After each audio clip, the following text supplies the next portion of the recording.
Assalamualaikum warahmatullahi wabarakatuh. Bismillahirrahmanirrahim.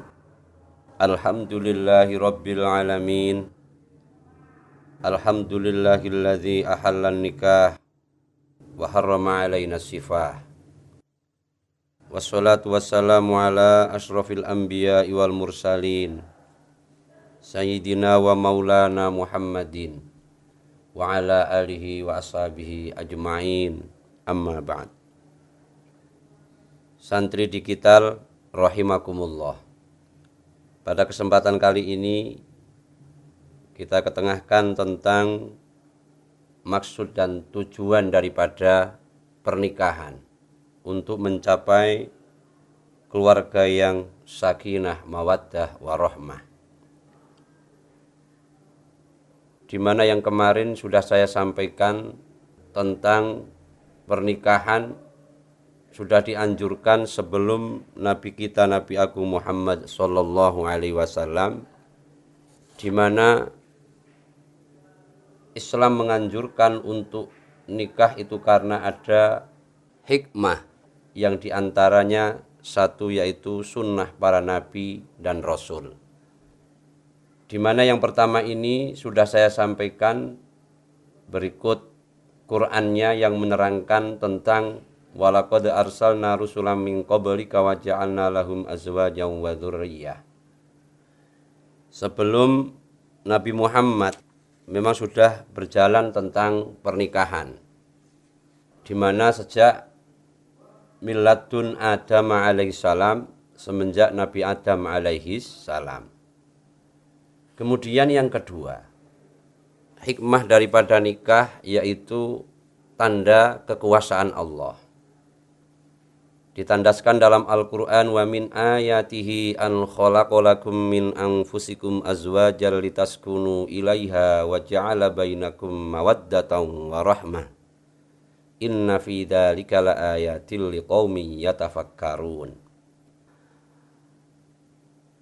Wa min ayatihi lan iku sangking tondo-tondone kekuasaane Allah, an khalaqa utawi ndadekaken sapa Allah lakum maring sira kabeh min anfusikum sangking awak-awak ira kabeh azwajan ing jodo-jodo, ditaskunu supaya anteng sapa sira kabeh ilaiha maring azwaj, wa ja'ala lan dadekaken sapa Allah bainakum ing dalem antarane sira kabeh mawaddatan ing asih wa rahmatan lan welas.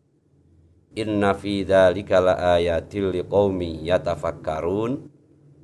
Inna fi dzalika sak temene iku ing dalem mengkono-mengkono khalqukum min anfusikum ilah la ayatin maujud pira-pira tondo kekuasaane Allah liqaumin keduwe kaum yatafakkaruna kang padha mikir sapa kaum. Quran surat Ar-Rum 21. Kemudian juga disebutkan dalam ayat lain, Quran surat Az-Zariyat 49, wa min kulli syai'in khalaqna zawjaini la'allakum tadzakkarun. Wa min kulli syai'in lan saking saben-saben suwiji-wiji.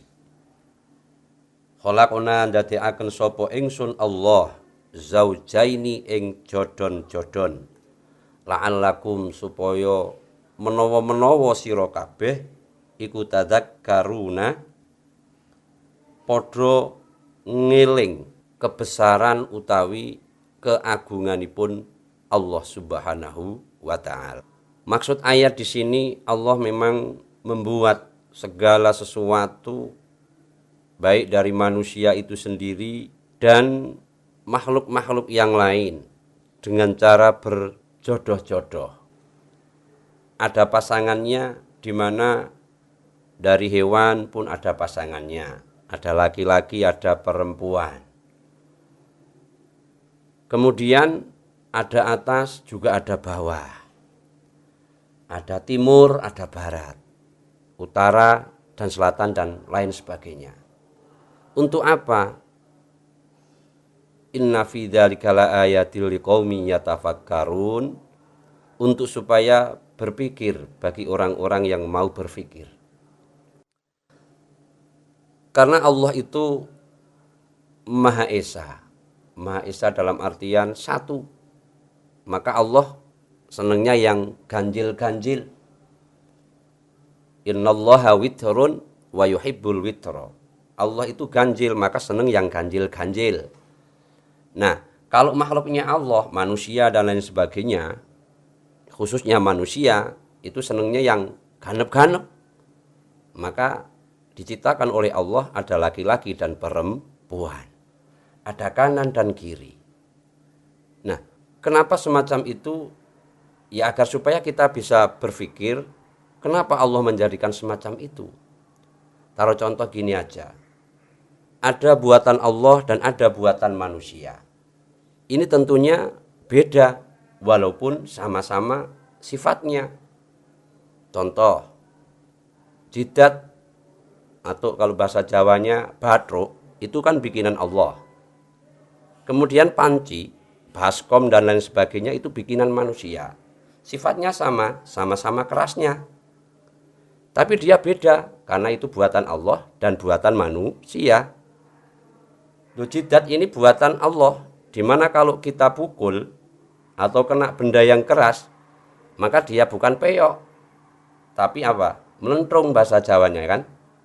Tapi buatan manusia yang namanya baskom, panci, itu kalau kita pukul bukannya melentung, tapi dia peyok. Nah, ini walaupun sama-sama kerasnya, tetapi apa? Beda, karena itu buatan Allah dan buatan manusia. Dari itu juga masih kita dapat contohkan, seumpama sama-sama dipakai di bawah telapak kaki manusia itu buatan Allah kan. Kemudian sandal, sepatu dan lain sebagainya itu bikinan manusia. Sama-sama dipakai di bawah, tapi hasilnya lain. Telapak kaki buatan Allah ini kalau dipakai terus, tidak pakai sandal, tidak pakai sepatu, lama-lama bukannya tipis, tapi dia malah tebal. Iya kan? Nah, kemudian kalau sandal, sepatu itu buatan manusia. Kalau dipakai terus bukannya tebal lama-lama, tapi dia akan tipis dan habis. Akhirnya beli lagi. Nah, kalau buatan manusia berupa sandal, sepatu dipakai terus lama-lama bukannya tipis tapi malah tebal. Nah, perusahaan sepatu yang tidak laku-laku, perusahaan sandal yang tidak laku-laku. Nah, ini supaya untuk apa? Untuk kita berpikir. Berpikir bahwa memang Allah menjadikan segala sesuatu itu secara berjodoh-jodoh. Banyak contoh-contoh yang berjodoh-jodoh itu, namun kiranya itu cukup untuk membuat kita supaya berpikir dalam sesuatu hal, dalam segala hal yang berpasang-pasangan. Mungkin dalam waktu kita melakukan wudhu umpamanya, wa taqdimul yumna, mendahulukan anggota yang sebelah kanan. Loh, kenapa kok sebelah kanan dulu? Kenapa tidak anggota kiri dulu? Nah, dari situ kita dapat berpikir. Karena kalau yang kanan-kanan ini yang baik-baik, maka yang baik-baik ini didahulukan. Yang kiri itu biasanya yang jelek-jelek, maka diakhirkan. Kalau kita cebok juga pakai tangan kiri, bukannya tangan kanan, karena itu hal-hal yang kurang baik. Walaupun cebok itu hukumnya wajib, tapi kan kotor.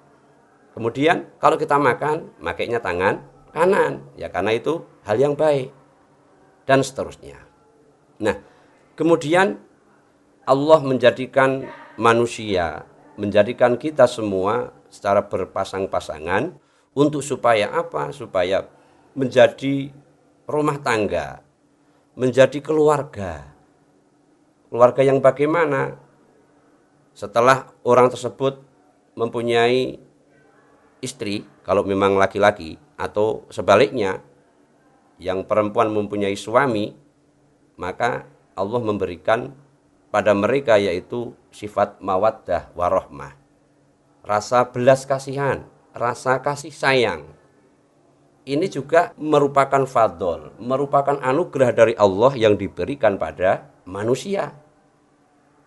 Kenapa bisa orang antara laki-laki, cowok dan cewek umpamanya bertatapan, tapi kemudian ada rasa yang bagaimana di dalam hati itu. Nah itu kan fadl, itu anugerah dari Allah.